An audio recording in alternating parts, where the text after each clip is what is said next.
Hello everyone. Last class हम लोगों ने फैराडेज लॉ ऑफ इलेक्ट्रोलिसिस पढ़ लिया था। First law and second law मैंने आपको एक्सप्लेन कर दिया था। हमें उससे रिलेटेड कुछ न्यूमेरिकल्स करने हैं, बट मेरा ऐसा मानना है कि पहले मैं आपको थ्योरेटिकल कॉन्सेप्ट पढ़ा दूं जिसमें हम कुछ प्रोडक्ट्स देखेंगे इलेक्ट्रोलिसिस करने पे। यानी हम कुछ सब्सटेंस लेंगे, कुछ कंपाउंड लेंगे, उनका इलेक्ट्रोलिसिस करवाएंगे और देखेंगे कि कैसे क्या प्रोडक्ट हमें मिल रहा है। ठीक है, अब इलेक्ट्रोलिसिस प्रोसेस देखने से पहले आप एक चीज थोड़ा सा समझो कि अगर इलेक्ट्रोलिसिस आपको किसी भी सब्सटेंस का करना है और वो अपने मॉल्टेन स्टेट में है तो इलेक्ट्रोलिसिस करना बहुत इजी हो जाता है। मतलब कुछ नहीं होता मॉल्टेन स्टेट में, मैं समझा दूंगा अभी। मॉल्टेन स्टेट में दो स्टेप होते हैं, खत्म बात। ठीक है, एक में क्या होगा, प्योर मेटल मिल रहा होगा और दूसरे में कोई गैस मिल रही होगी। बट अगर केस आ जाए वाटर का यानी एक्वस फॉर्म, तो एक्वस फॉर्म में इलेक्ट्रोलिसिस करना थोड़ा डिफिकल्ट हो जाता है। यहाँ जो मैं आज आपको प्रोडक्ट ऑफ इलेक्ट्रोलिसिस से कुछ प्रोसेस बताऊंगा उसे आप लोग अच्छे से समझना, क्योंकि आपका एक चैप्टर आने वाला है आने वाले टाइम में इनऑर्गेनिक का, मेटलर्जी। तो मेटलर्जी में ये बहुत ज्यादा हेल्प करेगा आपको अगर आपने इसको यहाँ से अच्छे से देखा। ठीक है, तो अपन स्टार्ट करते हैं। तो सबसे पहले मैं आपको बताता हूँ, और मैं पहले भी बता चुका हूँ आप लोगों को, इलेक्ट्रोलिसिस ऑफ मोल्टेन NaCl। यानी अपन यहाँ पे हेडिंग क्या दे रहे हैं, तो हेडिंग दे रहे हैं प्रोडक्ट ऑफ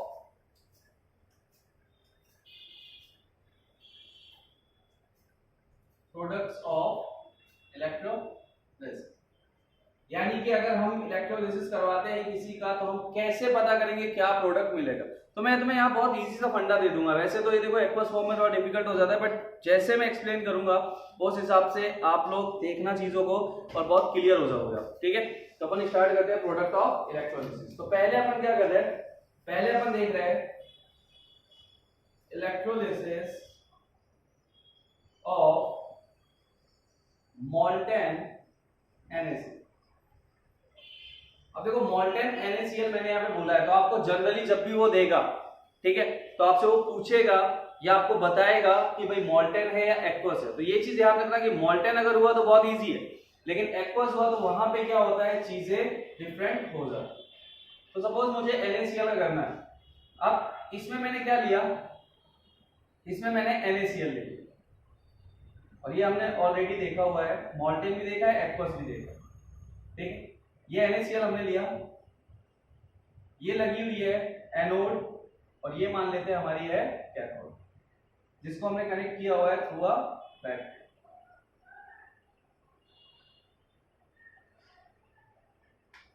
ठीक, अब ये है हमारा पॉजिटिव, ये है निगेटिव। सिंपल सी बात है, निगेटिव टर्मिनल में मतलब इलेक्ट्रॉन इस इलेक्ट्रोड पे आएंगे, और मैंने आपको पहले ही दोनों के बीच में डिफरेंस बता रखा है, जिसके बीच में गैल्वेनिक सेल और इलेक्ट्रोलाइटिक सेल। गैल्वेनिक सेल में एनोड नेगेटिव होता है, लेकिन इलेक्ट्रोलाइटिक सेल में एनोड पॉजिटिव होता है। तो ये आप लोगों को सब मतलब क्लियर करके चलना है कि दोनों में इलेक्ट्रोड के चार्जेस चेंज है। ठीक है, वहां पे अपन ने एक छोटा सा मेथड देखा था, लोन एंड RRCP। तो यहाँ पे तो ऐसा कोई फंडा है नहीं, बट इतना याद रखना कि इलेक्ट्रोलाइटिक सेल में एनोड हमेशा पॉजिटिव रहेगा और कैथोड हमेशा नेगेटिव रहेगा।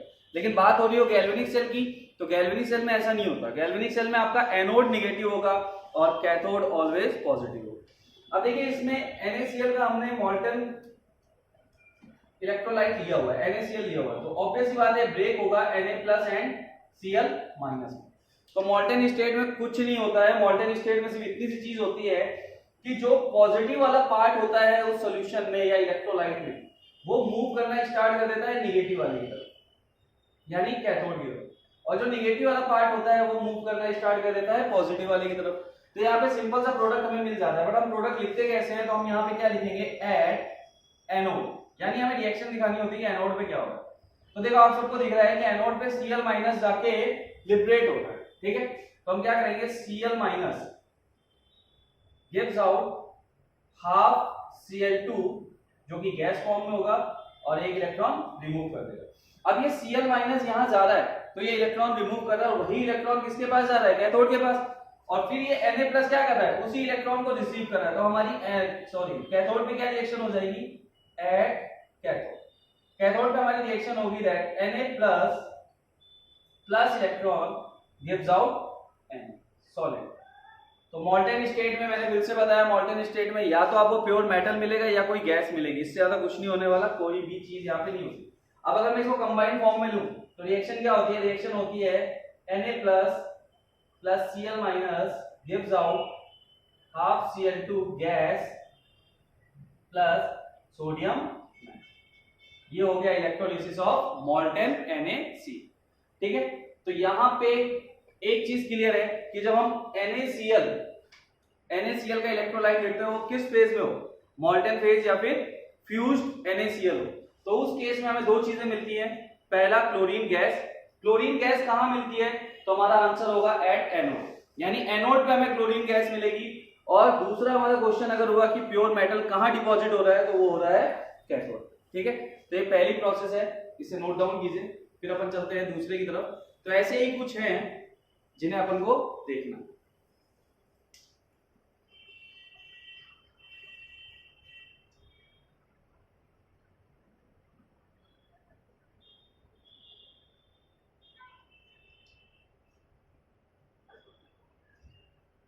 ठीक है, आपने कर लिया होगा इसे।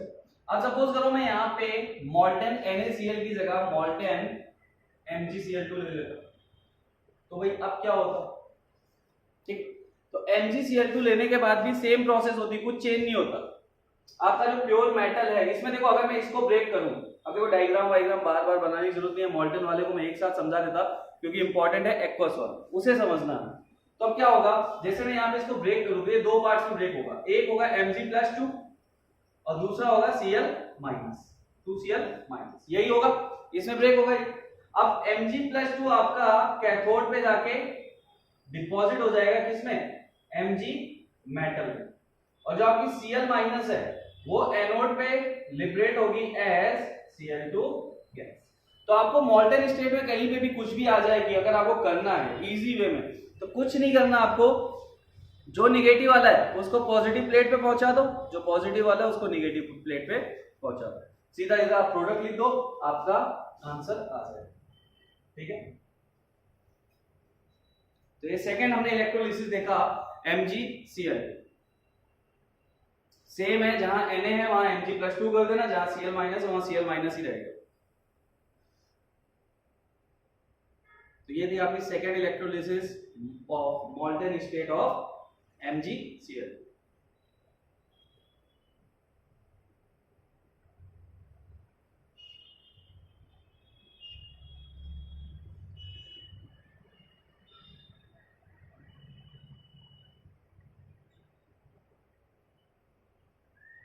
एक और बता देता हूं, मॉल्टेन स्टेट का ही है, तो मॉल्टेन वाले, अगर मैं ले रहा होता मॉल्टेन एल्यूमिना, एल्यूमिना का मतलब क्या होता है, एल्यूमिना का मतलब होता है Al2O3। तो इसको एक बार आप लोग ट्राई करो, क्या इससे आप प्रोडक्ट बना सकते हो कि क्या प्रोडक्ट निकलने वाला है।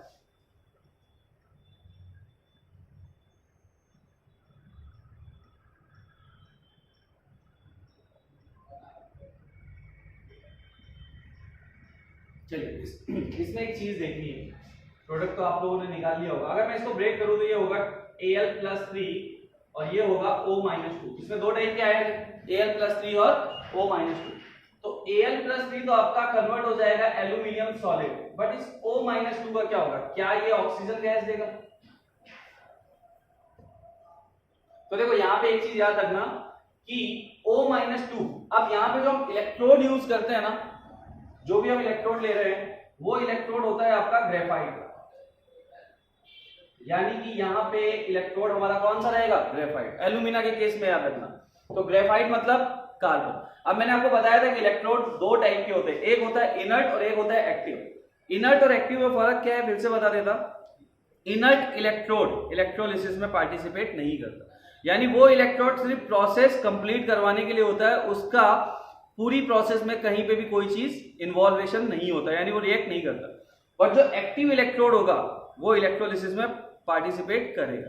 तो जो हमारा ग्रेफाइट होता है वो एक्टिव इलेक्ट्रोड होता है। बट अगर मैं बात करूं प्लेटिनम की, तो प्लेटिनम आपका इनर्ट होता है। ठीक है, तो इनर्ट और एक्टिव में डिफरेंस समझो। तो हमने यहाँ पे जो इलेक्ट्रोड लेना है ना एल्यूमिना के केस में, वो हमारा होगा ग्रेफाइट।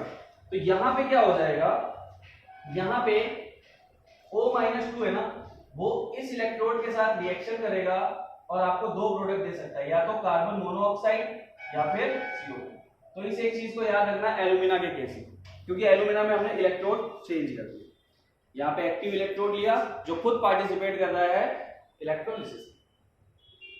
तो हमने 3 इलेक्ट्रोलिसिस देख लिए, अब इससे ज्यादा मॉल्टेन की नहीं पता था। अब हम चलेंगे एक्वस की तरफ। तो भाई ये देखो पहले ही बता देता क्लास स्टार्ट करने से पहले, क्लास तो बहुत पहले ही स्टार्ट होगी बट एक्चुअल क्लास अभी स्टार्ट होगी।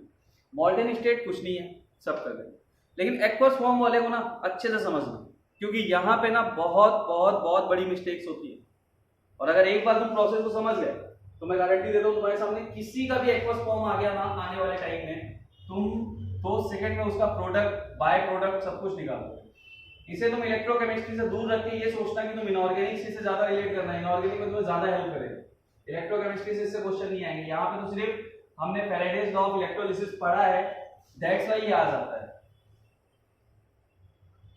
ठीक है, तो मेटलर्जी जब तुम पढ़ोगे तब तुम्हें बहुत हेल्पफुल होगा, और वहां पे सारे फॉर्म एक्वस के ही होते हैं। चलिए अब सिंपल सी बात है, अभी तक हम मॉल्टेन स्टेट ले रहे थे, तो मॉल्टेन स्टेट में क्या होता है, 2 ही टाइप के आयंस होते हैं, तीसरी कोई चीज नहीं होती। ठीक, लेकिन अगर हम एक्वस फॉर्म ले लें तो वहां पे 3 चीजें आ जाती हैं। भाई जो इलेक्ट्रोलाइट में 2 आयन है, पॉजिटिव नेगेटिव, वो तो होते हैं, उसके साथ साथ H2O भी आता है, और H2O क्या करता है, ऑक्सीडेशन रिडक्शन दोनों दिखाता है। यानी किसी इलेक्ट्रोलाइटिक सेल में अगर आपने एक्वस फॉर्म लिया हुआ है तो वो क्या करेगा, वो रिडक्शन भी कर सकता है, ऑक्सीडेशन भी कर सकता है। ये डिपेंड करता है कि जो आपने इलेक्ट्रोलाइट लिया है, ध्यान से सुनना, ये कैसे डिपेंड करेगा कि जो इलेक्ट्रोलाइट आपने लिया है उसका SRP या SOP वाटर से ज्यादा है या कम। अगर किसी मेटल का SRP वाटर से कम है, H2O से कम है, तो उस केस में क्या होगा, वो मेटल रिड्यूस होने चला जाएगा और H2O एज इट इज पड़ा रहेगा, कोई लेना देना नहीं। बट इन केस अगर मेटल का SRP कम है और वाटर का SRP ज्यादा है, तो उस केस में क्या होगा, उस केस में वाटर रिडक्शन दिखाना स्टार्ट कर देगा। अब ये तो बात हो गई SRP का मतलब स्टैंडर्ड रिडक्शन पोटेंशियल। अब हम बात करते हैं SOP के केस की। अगर मैं ले लूं SOP, स्टैंडर्ड ऑक्सीडेशन पोटेंशियल, तो सपोज करो वाटर से ज्यादा किसी का SOP है, तो वो क्या करेगा, वो ऑक्सीडेशन दिखाएगा। लेकिन अगर किसी का SOP वाटर से कम है तो वाटर ऑक्सीडेशन दिखाएगा। तो यहाँ पे कंपटीशन होता है, यानी आप जो भी चीजें ले रहे हो ना उनके बीच में कंपटीशन रहेगा कि वो ऑक्सीडाइज करेगा या वाटर ऑक्सीडाइज करेगा, वो रिड्यूस करेगा या वाटर रिडक्शन करेगा। तो ये हमें सबसे अच्छे से समझना है कि कौन कैसे प्रोसेस करेगा। तो अपन स्टार्ट करते हैं। सबसे पहले मैं लेता हूं एक्वस सॉल्यूशन। सपोज मेरे पास कोई एक्वस सॉल्यूशन है, तो पहले मैं आपको इसको अलग अलग बता देता कि ऑक्सीडेशन और रिडक्शन में क्या प्रोडक्ट आता है। अब हम स्टार्ट कर रहे हैं एक्वस सॉल्यूशन।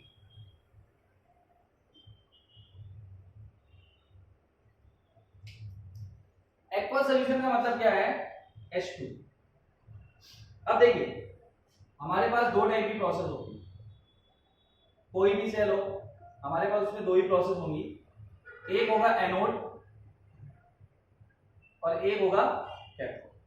तो मैं आपको वाटर की दोनों रिएक्शन अलग अलग समझा देता हूं कि अगर एनोड पे वो रिएक्शन करेगा तो कैसे करेगा और कैथोड पे करेगा तो कैसे करेगा। अगर वाटर एनोड पे रिएक्शन देगा तो वहां वो होगा ऑक्सीडाइज, यानी H2O दिखाएगा ऑक्सीडेशन, और अगर वो कैथोड पे हुआ तो वहां वो दिखाएगा रिडक्शन। ठीक है, इतनी सी चीज ध्यान रखना। अब ये प्रोसेस है, अब H2O का ऑक्सीडेशन और रिडक्शन, इसके लिए 2 रिएक्शंस हैं, अलग अलग समझ लो, और उनके SOP और SRP की वैल्यू जब मैं लिख के दूंगा तो उसे अभी कभी याद कर लेना, क्योंकि क्या होता है कि जब भी एक्वस फॉर्म का इलेक्ट्रोलिसिस आएगा तो वो मतलब एग्जामिनर आपसे इतना तो एक्सपेक्ट करेगा कि आपको H2O के SOP और SRP की वैल्यू पता है, ऐसा नहीं कि वो इनको भी लिख के दे देगा। ठीक है, चलो हम देखते हैं। अगर वाटर ऑक्सीडेशन कर रहा है, ऑक्सीडेशन कर रहा है मींस क्या, ऑक्सीडेशन का मतलब क्या होता है, लॉस ऑफ इलेक्ट्रॉन्स, यानी वो इलेक्ट्रॉन रिमूव कर रहा है। तो वाटर क्या करेगा, इलेक्ट्रॉन रिमूव करेगा, अपने में से इलेक्ट्रॉन निकालेगा। तो मैं यहाँ पे इलेक्ट्रॉन प्रोडक्ट में दे देता हूँ। अब उसके साथ क्या होगा, तो देखो सबसे पहली चीज इलेक्ट्रॉन अगर निकल रहे हैं तो उसके साथ क्या होगा, H प्लस आयंस भी निकलेंगे और H प्लस एक किस फॉर्म में होंगे, एक्वस फॉर्म, ठीक है। H2O गिव्स आउट, अगर वो इलेक्ट्रॉन निकाल रहा है तो उसके साथ क्या निकालेगा, H प्लस। अब दूसरी चीज, अगर मैं यहाँ पे रिएक्शन को थोड़ा बैलेंस करने जाऊं तो मैं यहाँ पे ट्वाइस लगा देता हूँ 2H2, इसका मतलब 2H2, यानी कि यहाँ पे क्या हो जाएगा 2H प्लस, ठीक है। अब आप लोगों ने रिएक्शंस बैलेंस की होंगी, रिएक्शन बैलेंस की होंगी। अगर ये रिएक्शन आपके सामने है तो आप इसे बैलेंस कैसे करोगे, 2H2O यानी आपको वाटर का ऑक्सीडेशन दिखाना है,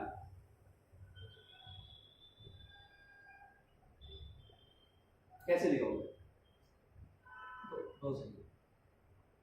तो 4H प्लस, क्योंकि यहाँ पे दो दो 4 है, 4H प्लस किया हमने, ठीक है। अब ये कैसे होगा, इलेक्ट्रॉन चार्ज कितना है माइनस, पॉजिटिव चार्ज कितना है, पॉजिटिव चार्ज है +4, इधर चार्ज कितना है, इधर चार्ज है टोटल 0, तो हमें चार्ज बैलेंस करने होते हैं, +4 है, इसका मतलब इससे भी 0 करने के लिए हमें क्या करना पड़ेगा, 4 इलेक्ट्रॉन लेना पड़ेगा, तो +4 इधर -4, ये रिएक्शन क्या होगी, इधर 0 हो गई, यानी चार्ज 0 हो गया। बट अभी हमारा एक चीज बैलेंस नहीं है और वो है ऑक्सीजन, और ऑक्सीजन इस केस में वाटर से तो बैलेंस होगा नहीं, जब आपने रिडॉक्स रिएक्शन पढ़ा होगा, तो जो आपका ऑक्सीजन है वो यहाँ पे बैलेंस होगा O2 से। यानी सिंपल सी बात आपको क्या याद रखनी है, आपको ये याद रखना है कि अगर वाटर ऑक्सीडेशन देगा तो उससे ऑक्सीजन गैस निकले, अगर वाटर का ऑक्सीडेशन हुआ तो कौन सी गैस लिबरेट होगी, ऑक्सीजन, ये है उसकी रिएक्शन, इसको लिखिए।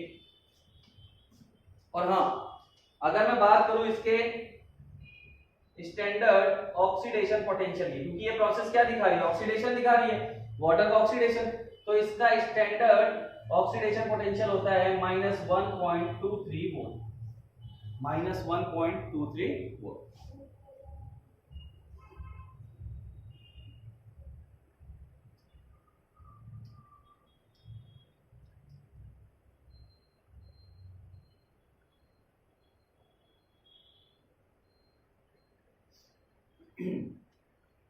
ठीक है, इतना लिख लिया। अब मैं ऊपर की चीजें हटा रहा हूं और यहाँ पे जेई वाले थोड़ा सा ध्यान देंगे कि मैं क्या बताने जा रहा हूं, क्योंकि जेई में यहाँ से कुछ क्वेश्चंस होते हैं। और क्वेश्चन कैसे होते हैं, देखिए जैसे ये ऑक्सीडेशन की प्रोसेस दी हुई है तो तुमसे ये पूछेगा कि ये सोल्यूशन जो फॉर्म हो रहा है ये एसिडिक होगा या बेसिक होगा, पहला क्वेश्चन यही जनरेट हो जाएगा।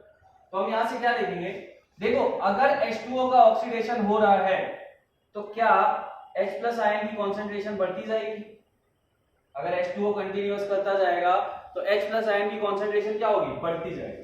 तो हम यहाँ पे क्या लिखेंगे, concentration of H plus ions increases, अगर H प्लस आयन की कॉन्सेंट्रेशन इंक्रीज कर रही है तो pH क्या करेगा, डिक्रीजेस, और अगर pH डिक्रीज कर रहा है तो pOH क्या करेगा, डिक्रीज।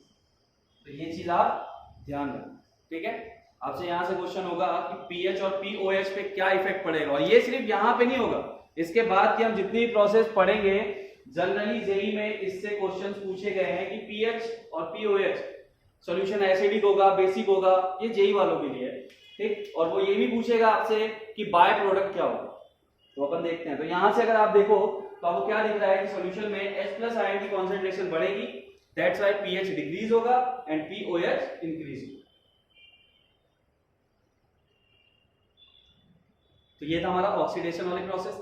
अब हम चलते हैं कि अगर हमारा H2O यानी एक्वस सॉल्यूशन अगर हमारा रिडक्शन दिखा रहा है तो क्या होगा, अगर वो रिडक्शन दिखाएगा तो उस केस में क्या चीजें होने वाली हैं और रिएक्शन क्या होगी। तो इसका जो E0 मैंने लिखवा के दिया था, E0 SOP standard oxidation potential, उसे आपको याद करना है, वो कितना होता है, -1.23 वोल्ट।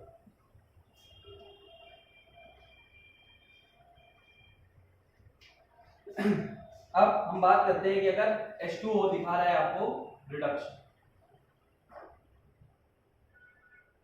अब रिडक्शन दिखा रहा है मतलब वो क्या करेगा, वो इलेक्ट्रॉन रिसीव करना स्टार्ट करेगा, वाटर H2O ये क्या करेगा, इलेक्ट्रॉन रिसीव करेगा। तो यहाँ प्रोसेस क्या होगी, तो मैं पहले लिख देता हूँ H2O प्लस इलेक्ट्रॉन।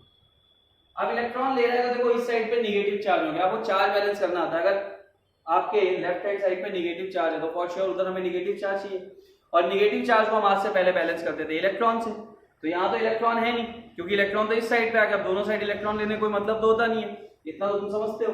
तो यहाँ पे क्या होगा, अब इस साइड में OH माइनस आयन आने लग जाए। तो ये चीज आपको ध्यान रखना है कि अगर एनोड पे प्रोसेस हुई तो H प्लस प्रोडक्ट में जाएगा, और अगर कैथोड पे यानी रिडक्शन वाली प्रोसेस हुई तो OH माइनस प्रोडक्ट में जाएगा। अब H2O इलेक्ट्रॉन, ठीक, इसे अब देखो बैलेंस कर लेते हैं पहले। तो मैं यहाँ पे 2H2O लगा दूं, तो ये हो जाएगा 2OH माइनस, क्योंकि हमें O बैलेंस करना है तो O हमारे बैलेंस हो गए। H कितने हैं 4, यहाँ कितने हैं 2, ठीक। चार्ज देखते हैं तो यहाँ पे टोटल चार्ज कितना है 2, और यहाँ कितना है 1, 2 इलेक्ट्रॉन प्लस H2। अब यहाँ पे देखो क्या कोई चीज बचती है, 4 हाइड्रोजन है, 2 4, 2 ऑक्सीजन है, 2 ऑक्सीजन। चार्ज इधर 2 निगेटिव है, पूरी प्रोसेस में इधर चार्ज क्या है -2, और पूरी प्रोसेस में इधर भी चार्ज क्या है -2। तो ये है प्रोसेस आपकी कहां पे, जब वाटर आपका रिडक्शन दिखाएगा। तो आपको ये 2 रिएक्शन तो बहुत अच्छे से दिमाग में सेट कर लेनी है कि ऑक्सीडेशन में वाटर का प्रोडक्ट क्या होगा और रिडक्शन में वाटर का प्रोडक्ट क्या होगा। तो सीधा सीधा ये इसके लिए क्या होगा कि आप वाटर में ऑक्सीडेशन के टाइम में ये समझ लेना कि हमें प्रोडक्ट में इलेक्ट्रॉन निकालने हैं, और रिडक्शन के केस में हमें इलेक्ट्रॉन रिएक्टेंट साइड पे लेने हैं। तो अपने आप तुम्हारी रिएक्शन बैलेंस हो जाएगी और तुम्हें पता चल जाएगा कि कहां ऑक्सीजन मिल रहा है और कहां पे आपको हाइड्रोजन मिल रहा है। अब इस केस में भी क्वेश्चन जनरेट होता है। तो देखो प्रोडक्ट में OH माइनस की कॉन्सेंट्रेशन क्या हो रही है, इंक्रीज कर रही है, यानी कि concentration of OH minus increases, that's why POH decreases and pH increases। ये इसके लिए होगा जब वाटर रिडक्शन दिखा है। अगर मैं इसका E0 यानी इस रिएक्शन का E0 SRP देखूं, स्टैंडर्ड रिडक्शन पोटेंशियल, तो वो होता है -0.83 वोल्ट। तो भाई ये दोनों वैल्यू आप लोग बहुत अच्छे से याद कर लो, ठीक है, कि SOP की वैल्यू कितनी होगी और SRP की वैल्यू कितनी।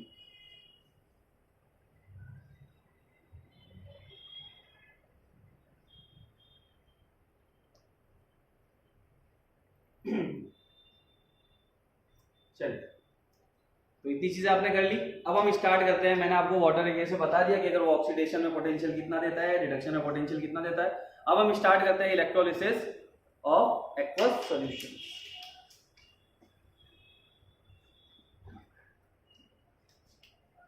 नोट कर लीजिए इसे।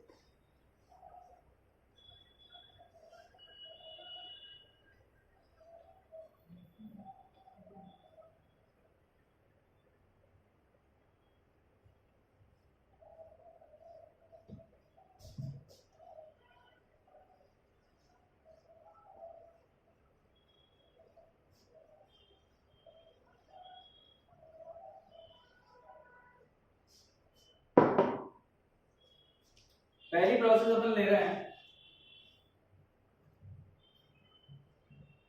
इलेक्ट्रोलिसिस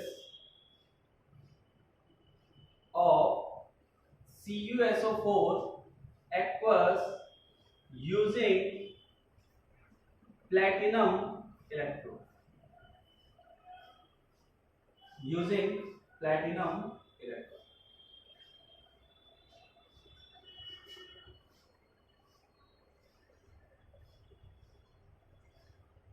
अब देखो प्लैटिनम इलेक्ट्रोड की मैंने बात कर दी। प्लैटिनम इलेक्ट्रोड कैसा होता है, इनर्ट, यानी ये इलेक्ट्रोलिसिस में कोई भी प्रोसेस नहीं दिखाने वाला, ठीक है।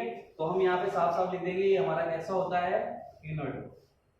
एक्टिव तो है नहीं, एक्टिव होता तो प्रोसेस करता। तो अभी आप एक बार इनर्ट के साथ देखो, फिर मैं एक्टिव के साथ भी आपको करा के दिखा दूंगा कि एक्टिव के साथ क्या प्रोडक्ट मिलेगा। यानी हम इसे बहुत अच्छे से समझेंगे, क्योंकि हम 2 चैप्टर इसके साथ डील करने वाले हैं। इलेक्ट्रोकेमिस्ट्री का पार्ट तो है, ठीक है, लेकिन आने वाले टाइम में हमें इसे पढ़ना है। मेटलर्जी में हमें मतलब तुम्हें पढ़ना है।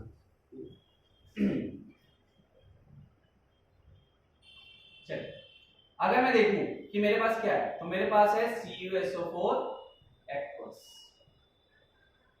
अब CuSO4 में आयंस कौन कौन से, तो एक है Cu+2 और एक है SO4-2। ये 2 चीज है। अब देखो सिंपल सी बात है, मॉल्टेन स्टेट होता तो कॉपर कॉपर सीधा सीधा कॉपर में डिपॉजिट हो जाता है, SO4-2 के साथ कोई गैस निकल जाती।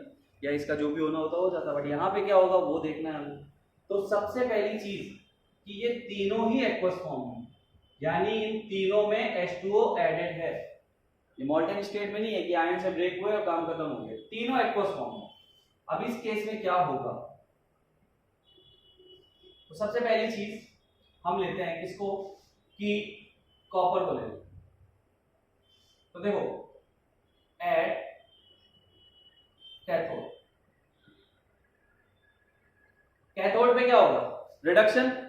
तो कैथोड पे रिडक्शन होगा तो रिडक्शन कौन दिखा सकता है, Cu+2 या SO4-2। तो मैंने अभी बताया था प्लस वाला हमेशा निगेटिव की तरफ जाएगा, यानी जो पॉजिटिव वाला है वो रिडक्शन की तरफ जाएगा। ये तो अपन को क्लियर करना है। तो ये दिखाएगा रिडक्शन, बट अभी हमारे पास है कॉम्बिनेशन, Cu+2 दिखाएगा या फिर H2O दिखाएगा। किसका होगा रिडक्शन, यानी कैथोड पे जो प्रोसेस होगी वो इसकी होगी या इसकी होगी, ये हमें समझना है, ठीक है। तो देखो H2O का SRP तो मैं तुम्हें बता चुका हूं, H2O का SRP होता है -0.83 वोल्ट, ये होता है। बट अगर बात की जाए कॉपर की, तो यार हम लोगों ने बहुत न्यूमेरिकल किए हैं कॉपर के, और मे भी तुम्हें याद ही होगा इसका SRP। इसका E0 सेल या E0 SRP होता था 0.34 वोल्ट, जो कि पॉजिटिव वैल्यू है। अब यहां पे आपको मैं बहुत पहले ही बता चुका हूं, क्लियर कर चुका हूं कि रिडक्शन कौन देगा यार, ठीक है। जिसका SRP ज्यादा उसका रिडक्शन होगा। अब ये सब चीजें तो बार बार बोलूं तो मतलब ऐसा होता ना कि हाँ ठीक है क्या ही बोल रहे हैं। तो ये क्या है, हमने वैल्यू कंपेयर की, SRP इसका है -0.83 और इसका SRP है +0.34। तो हमें क्लियर हो गया कि कैथोड पे कौन रिएक्शन देने वाला है। कैथोड पे किसकी रिएक्शन होगी, Cu+, यानी यहाँ पे H2O आ गया बेचारा। तो ये रिएक्शन आपकी दिखाई जा रही है कहां पे, एट कैथोड। वाटर यहां कुछ नहीं कर सकता क्योंकि वाटर का SRP कॉपर के SRP से कम होगा। टेबल में चले जाना, H2O के नीचे जितने भी होंगे उन सब से H2O फेल हो जाएगा, उन सब के सामने H2O रिडक्शन नहीं कर पाएगा। बट इसके ऊपर जो भी होंगे उनके सामने H2O हमेशा विनर रहेगा, लाइक सोडियम, मैग्नीशियम, जिंक, ये सब रहे तो इनका SRP क्या होता है, वाटर से कम होता है। वो जो टेबल है ना E0 सेल वाली, वहां पे देखो वाटर के जितने ऊपर मेटल्स आएंगे ना वो कभी भी वाटर के सामने रिडक्शन नहीं कर पाएंगे, लेकिन जो उसके नीचे होंगे वो वाटर्स के सामने हमेशा रिडक्शन दिखाएंगे। जिसमें जनरली केस कौन कौन सा होता है, Ag का आता है, कॉपर का आता है, निकल का आता है। ये सारे ऐसे केस आते हैं ना जिनके सामने वाटर रिडक्शन कभी नहीं दिखा पाएगा। बट अगर ऊपर वाले रहे तो फिर वो नहीं दिखा पाएंगे, फिर H2O ही, यानी जो कैथोड पे आप रिएक्शन लोगे वो H2O वाली लोगे। और कौन सी लोगे, जो मैंने भी लिखाई थी। चलिए कैथोड हमारा क्लियर हो गया, कैथोड पे ये बात होने वाली है, कैथोड पे हमारा कॉपर रिड्यूस होगा Cu, ये डन। अब आ जाता है एनोड पे। तो भाई एनोड की तरफ तो वो आयन मूव करेगा जिसपे नेगेटिव चार्ज होगा, बट यहां पे भी तो कॉम्बिनेशन है SO4-2 और H2O के बीच में। अब SO4-2 और H2O, तो देखो यहाँ पे लॉजिकल चीज क्या है, लॉजिक इतना सा है कि SO4-2 का हमें SRP नहीं पता यार, है ना। अब ये अगर तुम्हें मैं दूं तो तुम कर लोगे, लेकिन हमें नहीं पता, फिर हम क्या करें, करना क्या है, हम यहाँ पे S की ऑक्सीडेशन स्टेट देखेंगे। तो यहाँ पे सल्फर की जो ऑक्सीडेशन स्टेट है वो कितनी है, वो है +6, और जो कि उसकी मैक्सिमम ऑक्सीडेशन स्टेट है। यानी कि ये ऑक्सीडेशन तो नहीं दिखा सकता, सल्फर फर्दर ऑक्सीडेशन नहीं दिखा सकता, इसके पास कोई ऑप्शन ही नहीं है, नहीं दिखा सकता है। तो यहां से क्या हो गया, अपना भाई H2O विनर निकला। अब H2O की एनोड वाली रिएक्शन यानी कि ऑक्सीडेशन वाली रिएक्शन जिसमें इलेक्ट्रॉन बाहर निकलता है, तो क्या होगा, हम प्रोडक्ट में निकालेंगे electron 2H2O plus 4H plus O2 plus 4 electron. ये रिएक्शन होगी एनोड पे, ये रिएक्शन होगी कैथोड पे। भाई मुझे ऐसा लग रहा है आप लोग अच्छे से समझ में आ गया होगा कि ये प्रोसेस मैंने कैसे करवाई है। यहाँ पे मुझे एसओपी कंपेयर करना था, बिल्कुल करना था, लेकिन SO4-2 का एसओपी मेरे पास नहीं है यार। मेरे पास एक ऑप्शन है, मैं इसकी ऑक्सीडेशन स्टेट चेक कर सकता था कि ये किस ऑक्सीडेशन स्टेट में है। अगर सल्फर +4 में होता, +2 में होता तो बड़ा दिक्कत हो जाती है। फिर क्या हो जाता है यार, फिर हम कंफ्यूज होते हैं कि अभी भी ये और ऑक्सीडेशन स्टेट बढ़ा सकता है। बट यहाँ पे सल्फर क्या है, मैक्सिमम है, वो ऑक्सीडेशन दिखा ही नहीं सकता, बात ही खत्म हो गई। तो हमारे पास जो दूसरा बचता है, यानी अब एक चीज है यार, दो लोगों की फाइट है, ठीक, और पहला वाला बंदा जो है, दो लोगों की फाइट है, एक तो पहुंच गया अपनी रिंग में, बढ़िया तैयार हो गया, आ जाएगा तो आज तो छोड़ूंगा नहीं, लेकिन दूसरा घर पे बैठा है, आ ही नहीं रहा, तो क्या होगा उस केस में, जो पहुंचा वो विनर। तो वैसे ही जब ये ऑक्सीडेशन दिखा ही नहीं सकता तो इसका कोई लेना देना है ही नहीं, फिर जो दूसरा बचा है वही ऑक्सीडेशन दिखाएगा। तो ऐसे ही आपको हर केस में पहचानना है, ठीक। ये हो गया इलेक्ट्रोलिसिस। अब ये तो छोटी सी बात थी, अब यहां से जेई वाले फोकस करें कि यहां से कौन कौन से क्वेश्चन डेवलप हो सकते हैं तुम्हारे लिए, और डेवलप हुए हैं, और ज्यादा नहीं, लास्ट ईयर का क्वेश्चन है और उसके पहले भी एक क्वेश्चन है। आप दोनों साल के पेपर उठा के देख लो, क्वेश्चन है बाई प्रोडक्ट का, ठीक है। एक में बाई प्रोडक्ट का क्वेश्चन है और एक में सॉल्यूशन एसिडिक होगा या बेसिक होगा, ऐसा क्वेश्चन। तो इतना आप नोट कर लीजिए, फिर मैं एक बार इस रिएक्शन को कंबाइन करके देख लेते हैं, फाइनल रिएक्शन हमारी क्या होने वाली है। तो कंबाइन क्या करना है, कैथोड और एनोड वाले को हमें कंबाइन करके लिखना है, तो लिखना ही है, हटा देता फिर मैं यहां से यार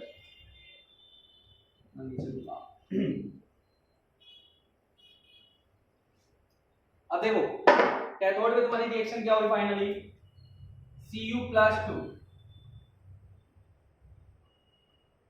और यहां पे क्या हुई, +2H2O gives out Cu +4H +O2। ये तुम्हारी रिएक्शन हुई फाइनली जो तुम्हें मिल गया, यानी नेट रिएक्शन तुम्हारी कितनी हुई इस सेल की, ये। तो एक बार इसे पूरा नोट कर लो, फिर अपन चलते हैं आगे की प्रोसेस की तरफ।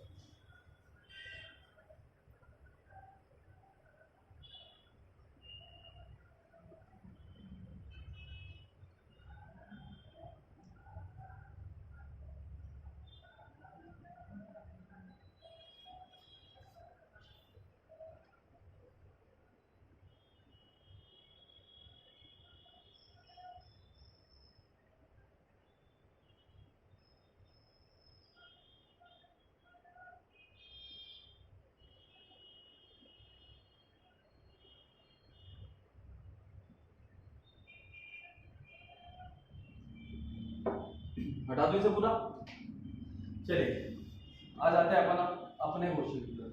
तो पहले मैं तुम्हें एक चीज समझाता हूँ, फिर मैं तुम्हें छोटी ट्रिक दे दूंगा कि तुम बाय प्रोडक्ट कैसे चेक कर सकते हो, बट पहले समझ लो कि और भी क्या तरीके हैं कि हमें पता चले कि सॉल्यूशन एसिडिक है या बेसिक है।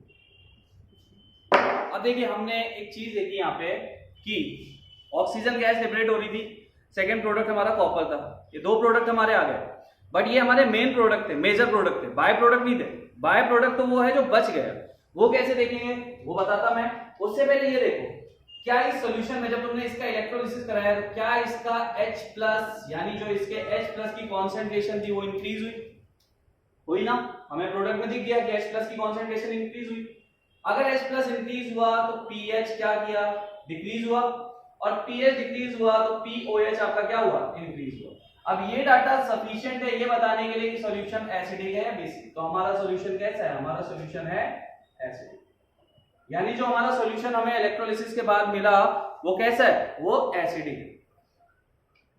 अब एसिडिक तो है, बट ये तो चलो हमें क्लियर हो गया भाई, H+ आ रहा था, छोटी सी चीज है।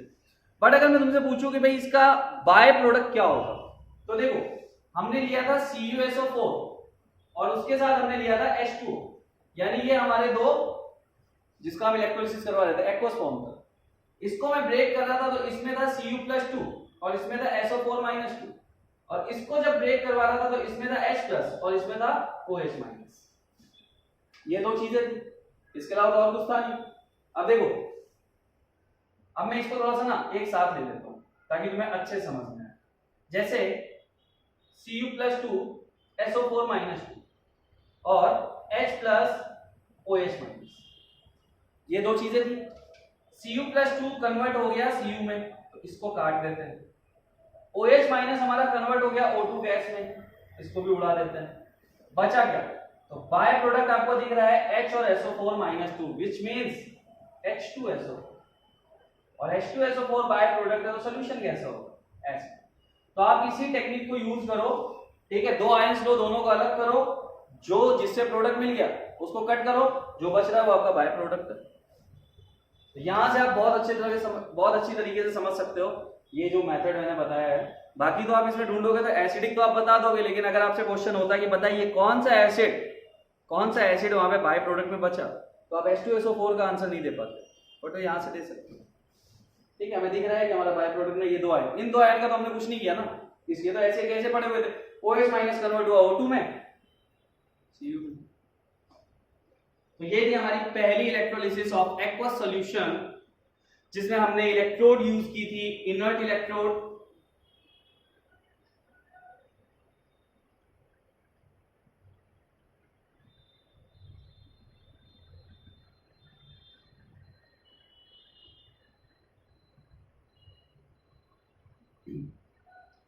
ठीक, चले दूसरे की तरफ। सेम सॉल्यूशन है, सारी चीजें सेम है, बट अभी क्या होगा, अभी मैं इलेक्ट्रोड चेंज करके एक बार एक्टिव ले लूं। देखो मैं बार बार ऐसा नहीं करूंगा भाई, ऐसे तो पता नहीं कितने इलेक्ट्रोलिसिस समझाऊंगा। ठीक, ये वैसे भी आज का लास्ट लेक्चर होने वाला है, अगर तुम चाहोगे तो मेरी तरफ से लास्ट ही है, क्योंकि फिर उसके बाद हमें सेल पढ़ना है, प्राइमरी सेल, सेकेंडरी सेल। उसमें क्या है, कुछ कॉमन सी रिएक्शंस है, एनोड पे ये रिएक्शन हो रही, कैथोड पे ये रिएक्शन हो रही, उस सेल का नाम ये है। बट मैं आपसे बिल्कुल एक्सपेक्ट नहीं करता कि आप खुद से करोगे, तो मेरा काम है, मैं करूंगा। लेकिन जो है कि जिनसे एक्सपेक्टेशन रखी जा सकती है, वो है ना, उसको एक बार पढ़ लेना कि सेल क्या होता है, प्राइमरी सेकेंडरी। आप पढ़ोगे आपको पूरा क्लियर हो जाएगा। उसमें इतनी बड़ी कोई चीज नहीं है यार, एनोड पे एक रिएक्शन हो रही, कैथोड पे रिएक्शन हो रही, उससे सेल बना, उसका नाम पढ़ गया कि ये ZnCu सेल है, ये सेल है, ये वो सेल है, बात खत्म, और कुछ भी नहीं। बट फिर मैं उसे कंप्लीट करूंगा, लेकिन अगर आप पढ़ के रखोगे तो आपको ज्यादा अच्छे से समझ में आ जाएगा। अब मैंने यहाँ पे क्या किया, प्लेटिनम इलेक्ट्रोड हटा दी और मैंने इलेक्ट्रोड डाल दी कॉपर की ही। अब यहाँ पे ना एक तगड़ा कंपटीशन देखने को मिलेगा आपको, कैसे देख। पहला हमारा क्या है, CuSO4, आगे ब्रेक होगा Cu+2 में, SO4-2 में, और तीनों किस फॉर्म में, एक्वस तो है, मैंने एक्वस नहीं हटाया है, तो इस वाले को भी अच्छे से समझ लेना, क्योंकि मेटलर्जी में प्योरिफिकेशन ऑफ कॉपर, ठीक, ये प्रोसेस यूज होती है। और यहाँ पे बहुत सारी लेबोरेटरी प्रोसेस होंगी जो मैं आपको बताऊंगा। तो इनऑर्गेनिक है, अच्छे से समझ लो, मैं भी तगड़े से समझ के आया हूँ इसे। चलो, CuSO4, Cu+2, SO4-2, इसे हमने ब्रेक कर लिया। अब बात कर रहे हैं किसकी, H2O की, तो इसमें H2O तो है। अब ये जाएगा कैथोड की तरफ, ये जाएगा एनोड की तरफ, ये तो हमें क्लियर है। माइनस वाला प्लस की तरफ जाएगा, प्लस वाला माइनस की तरफ जाएगा, बट ये अकेले तो है नहीं, यहाँ पे H2O का और यहाँ पे भी H2O का कंपटीशन। चलिए देखते हैं क्या होगा। तो देखो यहां से तो क्लियर है, Cu+2 और H2O में तो कुछ भी नहीं होने वाला। अगर मैं बात करूं एट कैथोड, तो कैथोड पे सेम प्रोसेस होने वाली है। एट कैथोड क्या होगा, कैथोड पे Cu+2 2 इलेक्ट्रॉन लेके डिपॉजिट हो जाएगा Cu में, तो यहां तो कोई चेंज नहीं आएगा, कुछ भी नहीं होने वाला, ये हम देख चुके। SO4-2 H2O, बट जो हमने इलेक्ट्रोड ली है वो एक्टिव इलेक्ट्रोड है, तो यहाँ पे एक और कंपटीशन बढ़ गया वर्सेस कॉपर, यानी रिडक्शन कौन करेगा, 3 है। SO4-2 तो हम पहले ही देख चुके, मैक्सिमम ऑक्सीडेशन स्टेट है, उसको हटा दो साइड में। सेकंड वाटर और Cu, अभी भी 2 लोग हैं कंपटीशन में जिनमें से कोई एक रिडक्शन दिखा सकता है, दोनों नहीं दिखा सकते। तो हम चलते हैं कहां पे, SRP, इसका SRP, सॉरी कैथोड पे तो हमारी प्रोसेस हो चुकी है, एनोड पे जाना है, ठीक है। तो ये दोनों में से ऑक्सीडेशन कौन करेगा, तो इसका SOP और इसका SO हमें कंपेयर है। SOP कितना होता है, -1.23 वोल्ट, और इसका SOP कितना होगा, देखो SRP है +0.34 वोल्ट, तो SOP क्या होगा, रिवर्स ऑफ, तो -0.34 वोल्ट हो जाएगा। अगेन 2 वैल्यू है तुम्हारे पास, तो SOP किसका ज्यादा दिख रहा है तुम्हें, -0.34 वोल्ट ज्यादा है कि -1.23 वोल्ट ज्यादा है, तो ऑब्वियस सी बात है SOP Cu का ज्यादा है। तो इसका मतलब कैथोड और एनोड पे कॉपर ही रिएक्शन दिखाएगा। यहाँ रिएक्शन क्या होगी, यहाँ रिएक्शन होगी कि Cu जो तुम्हारा है वो कन्वर्ट हो रहा होगा Cu+2 में 2 इलेक्ट्रॉन निकाल, यानी कैथोड पे भी कॉपर डिपॉजिट हो रहा है और Cu ही ऑक्सीडाइज हो रहा है। तो यहाँ पे रिएक्शन क्या होने वाली है, रिएक्शन होने वाली Cu+2 gives out Cu+2 C। तो भाई इसको अच्छे से समझ लेना, क्योंकि इसमें क्या होगा, ऑक्सीडेशन। रिडक्शन के केस में कुछ नहीं हो सकता था, क्योंकि देखो रिडक्शन तुम लेते हो तो ऑलरेडी कॉपर तो है ना, अब दो कॉपर को एक साथ थोड़ी ना कंपेयर करवाते हैं तुम कि Cu+2 यानी ये अलग हो गया, वो वाला कॉपर अलग हो गया। SrP तो कॉपर का सेम ही रहेगा ना, तो यहाँ तो कोई कंपटीशन नहीं होने वाला था, यहाँ दो ही का कंपटीशन था। बट ऑक्सीडेशन के केस में तीन चीजें मिल गई हमें। कॉपर भी एक इलेक्ट्रोड था जो एक्टिव था और जिसे हमने यूज किया है, और ये रिएक्शन में कंप्लीटली यूज होगा। तो हुआ कंपटीशन, कॉपर आगे निकला, वाटर पीछे रह गया, कॉपर ही ऑक्सीडेशन दिखा रहा है, कॉपर ही रिडक्शन दिखा रहा है। तो ये आपकी नेट रिएक्शन है जो यहाँ पे मिलती है। नोट कर लीजिए। तो ये था जब हमने एक्टिव इलेक्ट्रोड लिया।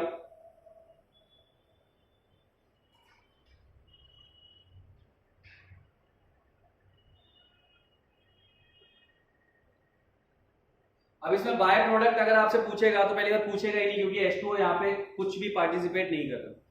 जो इलेक्ट्रोड आपने लिए वही आपके पार्टिसिपेशन दिखा रहा है।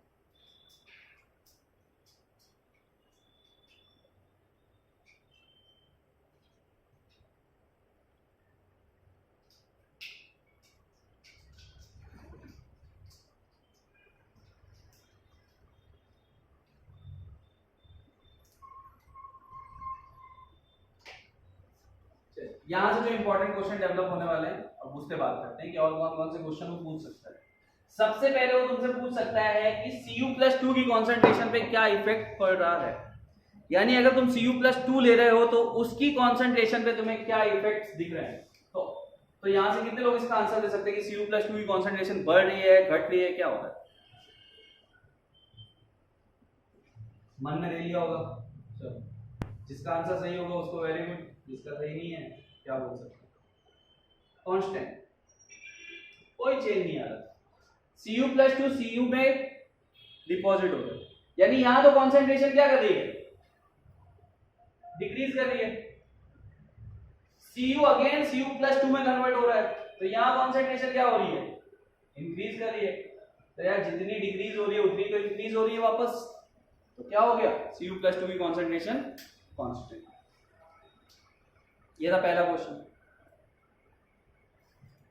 सेकंड क्वेश्चन वो तुमसे पूछेगा कि हमने इलेक्ट्रोड्स लिए, कॉपर इलेक्ट्रोड लिए थे हमने, तो कॉपर इलेक्ट्रोड यानी एनोड भी कॉपर का था, कैथोड भी कॉपर का था, दोनों कॉपर के थे। तो तुमसे पूछेगा कि कहां पे मास बढ़ रहा है और कहां पे मास घट रहा है। तो मैं इसको एक डायग्राम से समझाता हूं। देखो एनोड पे हम क्या करते हैं, कॉपर इलेक्ट्रोड हम बहुत सारा हैवी सा ले लेते हैं, और कैथोड पे क्या करते हैं, हम छोटा सा ले लेते हैं। ये है कैथोड, ये है एनोड। एक चीज याद रखना, जो हमने इलेक्ट्रोड लिए हैं, ये इलेक्ट्रोड जो तुम्हारा होगा वो इम्प्योर होगा, और ये मैं तुम्हें प्योरिफिकेशन ऑफ कॉपर मेटलर्जी का पार्ट बता रहा हूं, इसे देख लेना अच्छे से। ये जो होगा इम्प्योर होगा, और यहाँ पे जो है कॉपर वो प्योर फॉर्म में है, इसीलिए हमने उसे कम लिया, और यहाँ पे इम्प्योर को हमने ज्यादा लिया। अब होगा क्या,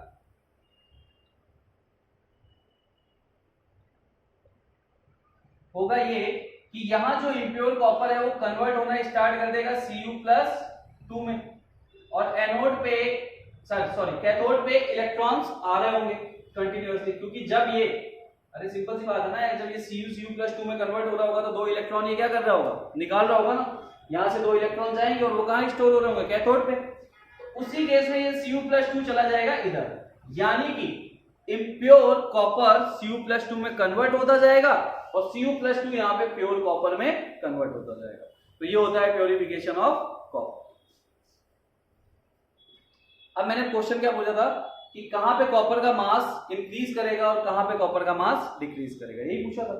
तो देखो यहां पे क्या हो रहा है, इसकी अगर इस रॉड को देखो तो ये रॉड क्या होती जा रही है, अगर कॉपर Cu+2 में कन्वर्ट होता रहेगा तो ये रॉड क्या होती जाएगी, पतली होती जाएगी। और अगर इधर डिपॉजिट होता जाएगा तो ये बड़ी होती जाएगी। तो इसका मतलब क्या है, यहां पे जो मास है वो डिक्रीज करेगा कॉपर का, और यहां जो मास है वो इंक्रीज करेगा। तो क्वेश्चन क्या है कि कहां इंक्रीज करेगा कहां डिक्रीज, तो कैथोड पे इंक्रीज करेगा कॉपर का मास और एनोड पे कॉपर का मास डिक्रीज करेगा। ये जो कॉन्सेप्चुअल क्वेश्चंस है, ये जो छोटे मोटे, अब तुम्हारे हिसाब से है कि नहीं, मेरे हिसाब से थोड़े बहुत कॉन्सेप्ट है इसमें अच्छे, तो ये जेई वालों के लिए ज्यादा है, इस पे जेई वाले ज्यादा अच्छे से फोकस करना, ठीक है। तुमसे ज्यादा क्वेश्चन पूछे जाएंगे। नीट वालों से तो इलेक्ट्रोलिसिस की प्रोसेस पूछी जाएगी और एनोड और कैथोड की रिएक्शन क्या हो रही है, नेट रिएक्शन क्या हो रही है, इतना ही पूछ के वो रुक जाएगा।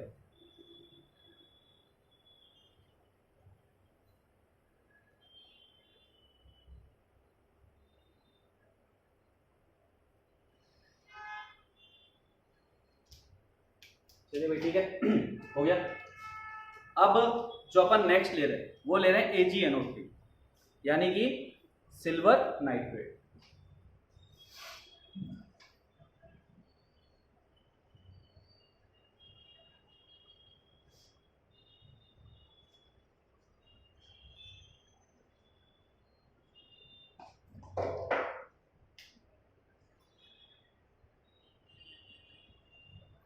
Electrolysis of AgNO3 occurs using platinum electrode. Again हमने जो इलेक्ट्रोड लिए वो हमारी कैसी है, इनर्ट। इनर्ट है मतलब पार्टिसिपेट नहीं करेगी ये किसमें, इलेक्ट्रोलिसिस में।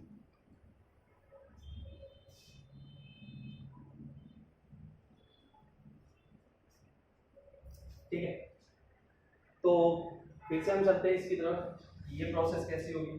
चल एक काम करो, जिसे लगता हो ना कि एक प्रोसेस से वो कर सकता है, तो आप अभी कभी ना वीडियो पॉज करके ना एक बार इसे करने की कोशिश करना। देखो Ag का आपको वो पता है SRP, ठीक, क्वेश्चन हमने किए हैं। NO3 उसमें चेक करना कि उसकी ऑक्सीडेशन स्टेट क्या है।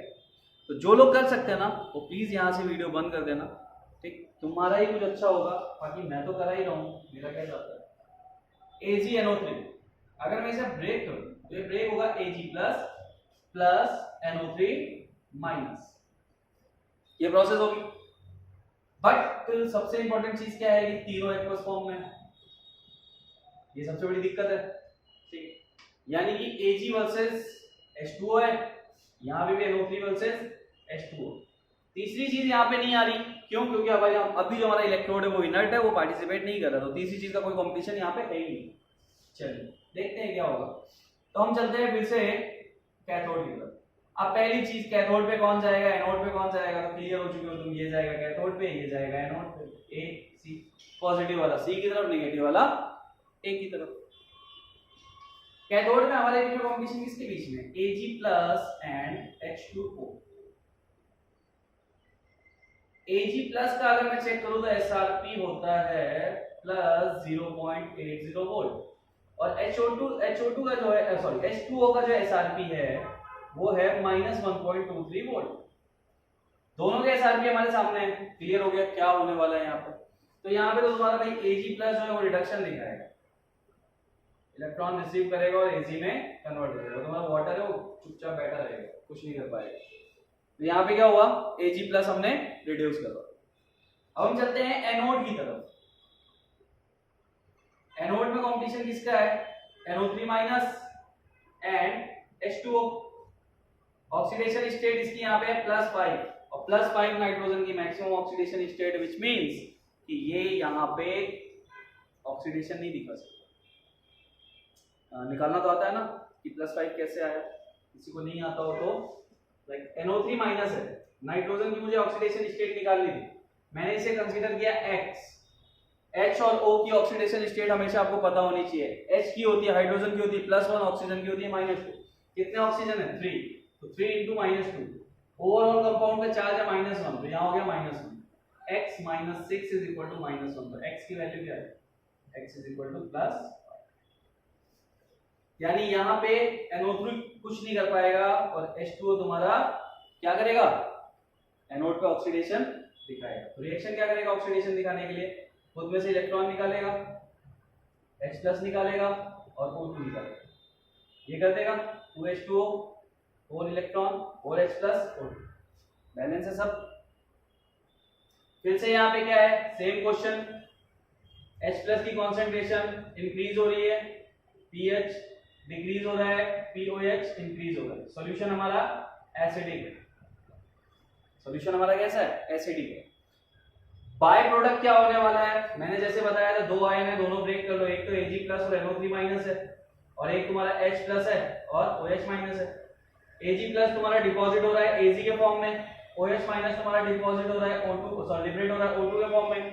बचा क्या, H और NO3, यानी यहां से जो तुम्हारा बचा बाय प्रोडक्ट है वो है HNO3, that's why solution is acidic.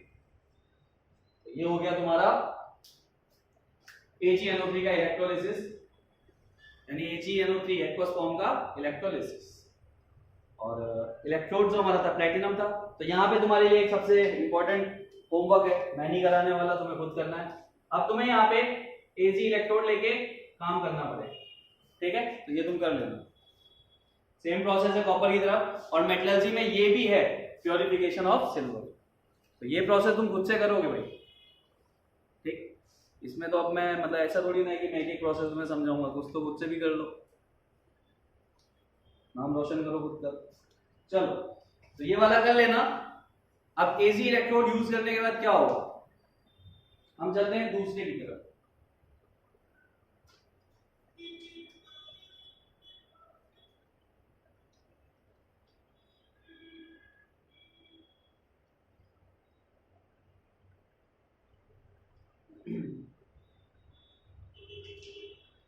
अब जो मैं तुम्हें बताने जा रहा हूं वो सबसे ज्यादा इंपॉर्टेंट है। सबसे ज्यादा इंपॉर्टेंट कैसे है, क्योंकि इसमें एक एक्सेप्शन, ठीक, तो जहां पे एक्सेप्शन आ जाएगा वहां पे तो चीजें इंपॉर्टेंट ऑटोमेटिक हो जाएंगी। और आप भी ना, आपकी आंखें भी, जरा जैसे आप वीडियो देखते हैं तो सो जाते हो ना, एकदम से कोई फैकल्टी बोलता है कि भाई देखो ये चीज एक्सेप्शनल बिहेवियर शो कर रही है, तो वहां आपकी नींद खुल जाती है। तो इसीलिए ना मैं भी जोर से चिल्ला के बोल रहा हूँ, इसको ध्यान से देखना। तो यहाँ पे क्या है, हम लेने वाले हैं, और सबसे अच्छी चीज की हम इसे भी पढ़ चुके हैं पहले, इलेक्ट्रोलिसिस ऑफ एक्वस NaCl। अब हम NaCl ले रहे हैं, कौन सा, एक्वस। तो जितने लोगों को याद आ रहा हो कि हमने कभी पढ़ा था तो बहुत अच्छी बात है, अगर किसी को याद नहीं आ रहा हो तो देख लो यहां से वापस से।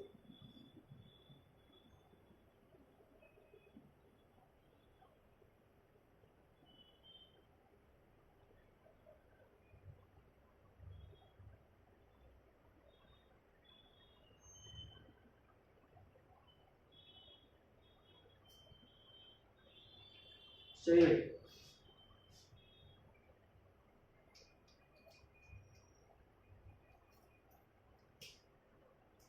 इलेक्ट्रोलिसिस ऑफ एक्वस NaCl, यानी कि जो तुम्हारा NaCl है वो किस फॉर्म में, एक्वस फॉर्म में। ब्रेक करोगे दो चीजों में ब्रेक होगा, Na+Cl-, दोनों किस फॉर्म में होंगे, एक्वस फॉर्म में। तो तुम्हें एक चीज क्लियर रखनी है कि तुम्हें एक्वस फॉर्म में हमेशा जो भी आयन तुम ले रहे हो उसके साथ एक दूसरा आयन लेना है, जो कौन सा आयन होगा, वाटर। यानी उस केस में तुम्हें कंपेयर करना है कि किसका ऑक्सीडेशन होगा और किसका रिडक्शन होगा। तो सेम प्रोसेस है, हमें क्या पता होना चाहिए, SRP और SOP। बट अगर तुम्हें नहीं भी पता है ना, तुम एक चीज याद रखो, क्या याद रखना है कि अगर तुम्हें लिस्ट पता है कि रिएक्टिविटी सीरीज क्या बोलती है, रिएक्टिविटी सीरीज अगर तुम्हें पता है तो वहां से भी तुम इजीली कर सकते हो। रिएक्टिविटी सीरीज में तुम्हें पता है कि वाटर के ऊपर आता है sodium, magnesium, calcium, zinc, aluminium, ये सब क्या होता है, उसके ऊपर आता है। नीचे कौन आता है, नीचे आता है कॉपर, सिल्वर, मर्क्यूरी, ये सब उसके नीचे आता है। तो यानी ये सब आ गए तो ये वाटर के सामने पावरफुल है रिडक्शन करने में, और अगर ऊपर की चीज आ गई तो वो वाटर के सामने ऑक्सीडेशन करने में पावरफुल। तो ये चीजें आपको ना पता होनी चाहिए, और कुछ भी नहीं।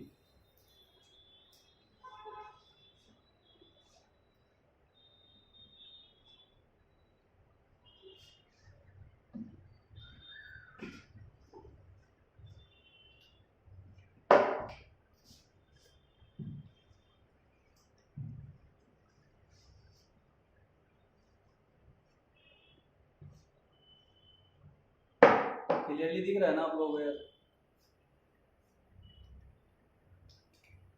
चलिए देखते हैं। Na+Cl-। चलो मुझे पता है ये प्लस है, कैथोड पे जाएगा, ये माइनस है, एनोड पे जाएगा। तो पहले मैं देखता हूं एट कैथोड। कैथोड पे क्या होने वाला है, Na+ और H2O के बीच में कॉम्पिटिशन, सोडियम और H2। तो अब यहां से तुम्हें सोडियम मेटल नहीं मिलने वाला। क्यों नहीं मिलने वाला भाई? क्योंकि जो सीरीज हम जानते हैं उसमें वाटर से ऊपर आता है सोडियम, और मैंने बोला जो ऊपर आएंगे उनका SRP बिल्कुल भी वाटर से ज्यादा नहीं हो सकता। तो यहाँ पे स्टैंडर्ड रिडक्शन पोटेंशियल वाटर का ही ज्यादा मिलेगा। मैंने तुम्हें इसकी वैल्यू दी है, सोडियम की जाके चेक कर लेना। तो यहाँ पे तुम्हारा जो H2O है वो रिडक्शन लिखा है, वो इलेक्ट्रॉन रिसीव करेगा, प्रोडक्ट में OH- देगा और उसके साथ हाइड्रोजन गैस देगा, 2 2 एंड 2। ये तुम्हारी रिएक्शन है, ऑलरेडी हम देख चुके इसको स्टार्टिंग में, जब हमने लेक्चर स्टार्ट किया था। तो ये तुम्हारा है कैथोड की प्रोसेस। तो क्लियर होगी कैथोड पे तो रिएक्शन होने वाली। अब हम आ जाते हैं एट एनोड। एनोड पे क्या होने वाला है? एनोड पे है Cl- वर्सेस H2। अब अगर मैं यहां पे तुम्हें बताऊं तो यहां पे देखो क्या होता है यार, जो एक्सेप्शन है ना वो यहीं पे। एक्चुअली क्या होता है, यहाँ रिड्यूस भी H2O को ही, सॉरी ऑक्सीडाइज भी यहाँ H2O को ही होना था। यानी यहाँ पे SOP भी H2O का ही ज्यादा निकलता है और SRP भी H2O का ही ज्यादा होता है Na+ और Cl- से। बट जो H2O का ऑक्सीडेशन यहाँ पे है ना वो बहुत स्लो रेट से होता है। और ये बात किसने एक्सप्लेन की है? ये बात आपको केमिकल काइनेटिक्स से एक्सप्लेन, एक एग्जांपल है वहां पे, ठीक। तो वहां से ये चीज हमें क्लियर होती है कि जो हमारा H2O है वो बहुत स्लो रेट से यहाँ पे ऑक्सीडेशन दिखाता है। अब ऑक्सीडेशन इसका बहुत स्लो रेट से, तो उस केस में क्या होगा, उस केस में ये ऑक्सीडाइज नहीं होगा और ये क्या करेगा, ये Cl को अलाउ करेगा कि भाई जाओ तुम ऑक्सीडाइज हो जाओ। तो यहाँ पे Cl- तुम्हारा ऑक्सीडेशन दिखाने लग जाएगा। क्या करेगा वो, Cl2 गैस में कन्वर्ट होगा, इलेक्ट्रॉन निकाल। तो ये चीज याद रखना कि इसमें ना प्रोडक्ट क्या होता है, हाइड्रोजन गैस और Cl2 गैस, ये दोनों ही यहाँ पे प्रोडक्ट होते हैं। ना तो आपका सोडियम मेटल मिलता है यहाँ पे आपको, ना ही कुछ और।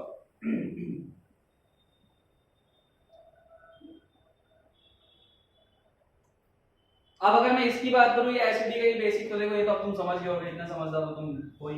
OH- यहाँ पे, तो concentration of OH- increases, that's why POH decreases and pH decreases। तो सॉल्यूशन आपका कैसा हो गया, बेसिक। यहाँ पे जो आपका सॉल्यूशन है वो basic. Second question, by product क्या होगा? तो हमारे पास आयन कौन कौन से थे, एक था Na+ और Cl-, एक था H+ और OH-। अब यहाँ पे क्या हो रहा है, Cl- तुम्हारा कन्वर्ट हो रहा है Cl2 गैस में, H+ कन्वर्ट हो रहा है H2 गैस में, प्रोडक्ट तुम्हारा मिल रहा है बाय प्रोडक्ट NaOH, और NaOH मिल रहा है, दैट्स व्हाई सॉल्यूशन आपका बेसिक।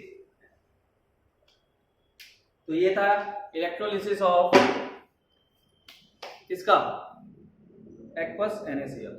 तो ये हमने पहले ही पढ़ा था, हमने देखा था वहां पे NaOH फॉर्म हो रहा था। तो याद रखो मॉल्टन स्टेट में तो क्या है, सीधा सीधा एक मेटल में कन्वर्ट हो जाएगा, एक गैस में कन्वर्ट हो जाएगा। लेकिन बात हो रही है एक्वस फॉर्म की, तो एक्वस फॉर्म में ऐसा नहीं हो। एक्वस फॉर्म में आपको वाटर को साथ में लेके चलना पड़ता है, बिना वाटर के आप कुछ नहीं कर पाओगे। अगर आप सोचो कि वाटर यहाँ पे कुछ नहीं करने वाला, तो वाटर क्या क्या कर जाता है आपने देख लिया।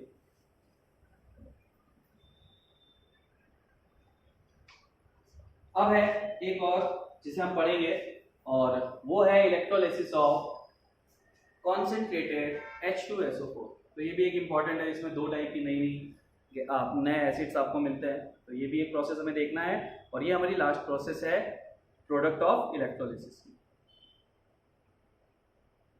तो भाई सेल थोड़ा सा पढ़ लेना यार, आप लोग पढ़ लोगे तो थोड़ा सही हो जाएगा। फिर मुझे क्या होगा, अगर मैं आया जो मैंने नेक्स्ट पार्ट दिया तो उसमें बस इतना सा होगा कि मुझे आपको ऊपर ऊपर से सेल को समझा देना होगा, इससे ज़्यादा मुझे कुछ भी नहीं करना पड़ेगा। और जहाँ तक नौबत भी नहीं आएगी, मैं तो ऐसा मान के चल रहा हूँ कि ये मेरा लास्ट लेक्चर है, मैं इस हिसाब से आपको दे रहा हूँ। बट थोड़ा सा अगर आप लोग सेल पढ़ लो, और फिजिक्स में आप पढ़ोगे उसे, उसका कोई इश्यू नहीं है। आपके पास बुक होंगी और बुक से आप देखोगे तो उस सेल में अगर ऐसा कुछ होता है कि हाँ भाई बहुत कुछ बताने लायक है या कुछ ऐसा है, कुछ भी नहीं है। प्राइमरी सेल, सेकेंडरी सेल क्या होते हैं, उनकी कुछ एक दो प्रॉपर्टीज हैं। उसके बाद कुछ सेल्स हैं, जैसे अब ZnCu सेल है, जिंक कॉपर, तो यार ऑब्वियस सी बात है एक प्रोसेस जिंक की हो रही होगी, एक प्रोसेस कॉपर की हो रही होगी। ZnHg सेल है, तो एक जिंक की एक मर्क्यूरी की। तो इस टाइप से कुछ प्रोसेसेस हैं, ठीक, देख लेना आप लोग, बाकी मैं बता दूंगा। और चलते हैं लास्ट वाला प्रोसेस और पढ़ लेते हैं। तो ये बहुत इंपॉर्टेंट था, प्रोडक्ट ऑफ इलेक्ट्रोलिसिस, क्योंकि इससे बहुत सारे क्वेश्चन जनरेट होते हैं और मैं तुम्हें श्योरिटी देता हूँ कि इस सेल से तुमसे कोई क्वेश्चन नहीं पूछने वाला। अगर किसी ने पूछ लिया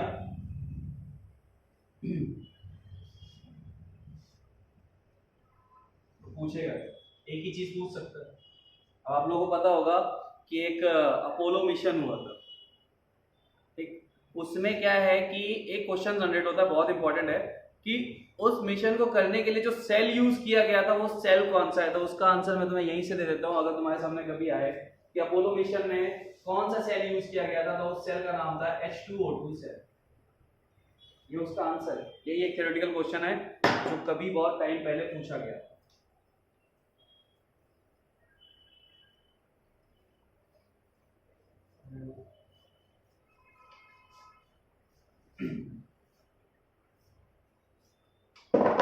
चलिए, तो लास्ट अपन ले रहे हैं electrolysis of concentrated sulphuric acid H2SO4।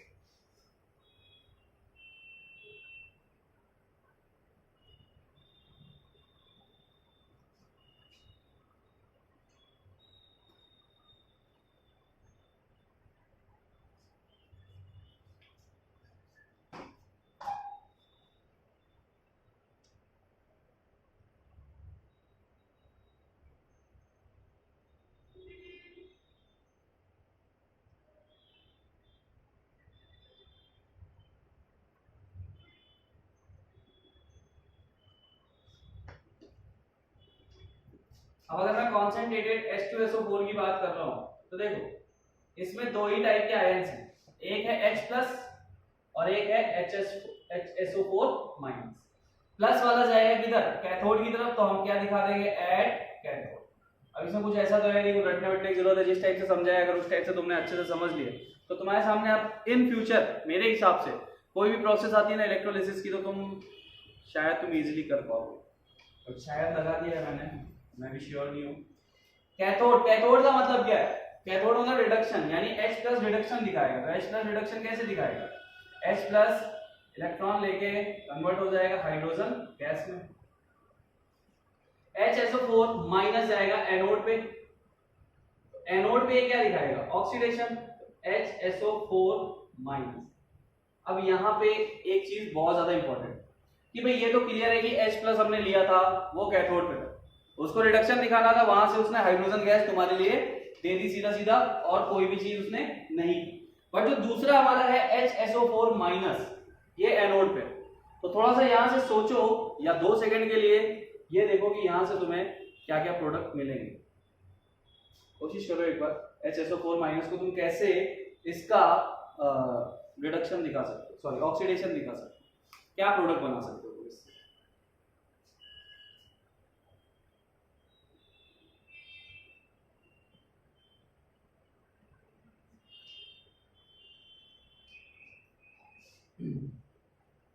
नहीं समझ में आता तो देखिए आप लोगों ने बहुत बार उसको पढ़ा है, यहां से जो चीज निकलती है ना वो होती है H2OA।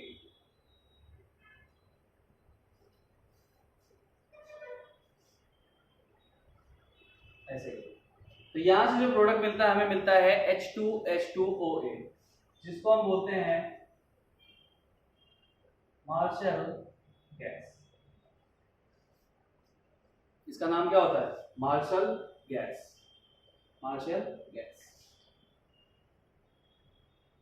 और दूसरा नाम अगर इसका देखना है तो इसका एक और नाम होता है, इसका एक दूसरा नाम होता है पर oxy di sulphuric acid,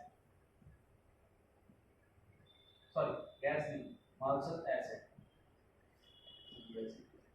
CH4 methane, उसे मार्श गैस बोलते हैं, पर ये है मार्शल एसिड। तो H2H2O8 का जो कॉमन नेम है वो होता है मार्शल एसिड। तो दूसरा नाम होता है पर ऑक्सी डाइसल्फ्यूरिक एसिड। अब इसमें एक्वस फॉर्म तो था नहीं,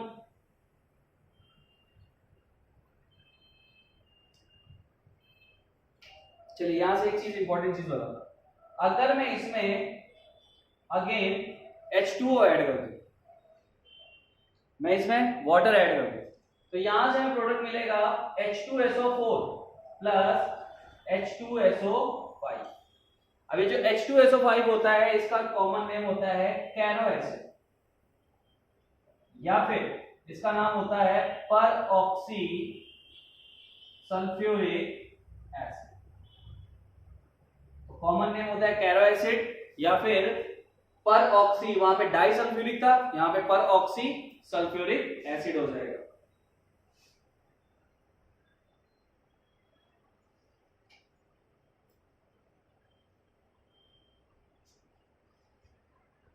अब एक चीज और है, अब यहां से एक चीज देखना कि अगर तुम्हें H2O2 का लेबोरेटरी मेथड पूछा जाए तो तुम यहां से दे सकते हो। कैसे? कैसे कि यहां से आप अगेन इसमें H2O ऐड कर दो, इसमें क्या कर दो, H2O ऐड कर दो। तो H2O ऐड करने से वापस आपको क्या मिलेगा, H2SO4 प्लस H2O।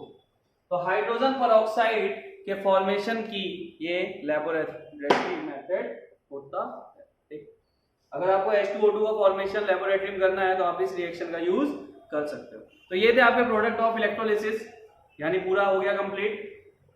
सेल का पार्ट बचता है, फेराडे हमने देख ही लिया था, फॉर्मूलेज हमने उसमें देख ही लिए थे, कुछ क्वेश्चंस हैं उसके, तो ठीक है, एक छोटा सा लेक्चर और बचेगा क्या, जरूरत तो नहीं है अगर तुम प्रैक्टिस करोगे ढंग से, बट फिर भी देख लेंगे अपन। चलिए, तो आज की क्लास यहीं तक, इसे अच्छे से कंप्लीट कीजिए। और प्रोडक्ट ऑफ इलेक्ट्रोलिसिस ये सब करने के बाद बुक में अगर कोई और प्रोडक्ट, वैसे जितने भी होते हैं सब मैंने बता दिए, जनरली जितनी भी थी सारी मैंने एक्सप्लेन कर दी। एक मैंने आपको होमवर्क दिया है, तो एक तो आप करके रखना।